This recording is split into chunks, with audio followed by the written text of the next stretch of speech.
So the first thing we discussed, obviously, in terms of setup, just that gap there from your hands to your legs. They're just getting too wide and almost a straight line there between your shoulder and the club. So you were reaching out for the golf ball. Yes. So you said that reduces the power you've got in the swing and the control, puts some tension at the top of the shoulder blades there, making it very difficult to get any sort of speed. Then to where your 3-wood was going almost as far, if not further, than your driver. Secondly, as well, when you are reaching out for the golf ball and you're coming across the golf ball, your ball was travelling probably 170 that way, whereas your 3 was probably travelling 170 that way, but a ball flying further is going to go short. A ball flying straighter is going to go further than a golf ball travelling all that distance and losing. And again, when it lands on the fairway, it was landing this way and running off into the side of the rough, and again losing distance in the rough there. So as we can see, get your arms hanging down more from the shoulders, create that angle there with the arms of the club, and you see the gap now between your hands and your legs a lot less, a little bit closer there, giving you more control now. So once we've set it better, we've got to try and get the sensation that this right side, right knee, right hip are going to start twisting through. You can see on this left-hand one now as you come back, sort of outside the golf ball there quite a lot, and the lower half now, very static, that right foot just not moving at all. But your shoulders, we can see, have pretty much rotated through almost 90. So your back now, the hips are back here, it's going to put a lot of stress on that lower back and the spine.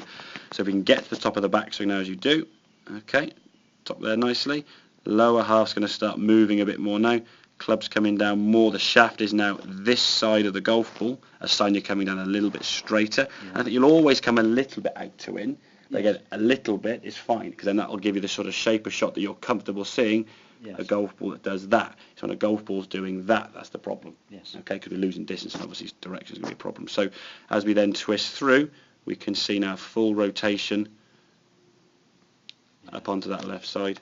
And you can see the weight transferred. Yeah, exactly. Much better movement there. The lower half now, lower half now is a lot more rotated, and that for me is a lot less stress on that lower back than the hips now and the shoulders. It's just a better movement entirely. Okay, A, it's healthier.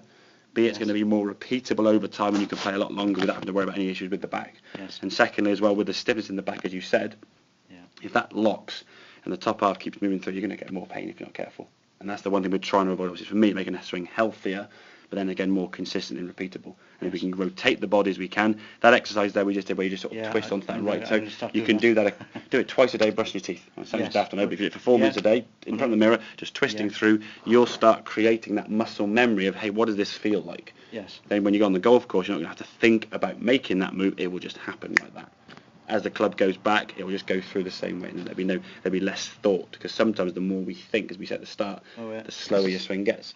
It's all a vicious circle. You think more, you swing with less power because you're stretching. You try to get more speed. You get more speed across the ball, and the ball becomes more of a slice. Okay, so set up slightly closer. We said, get your arms hanging down as you did with your 3 with your 6 iron. The setup doesn't really change. All that happens, you get further from the golf ball as the club gets longer, rather than further from the golf club. Okay, arms hanging down, much more control. We can get the ball off straighter.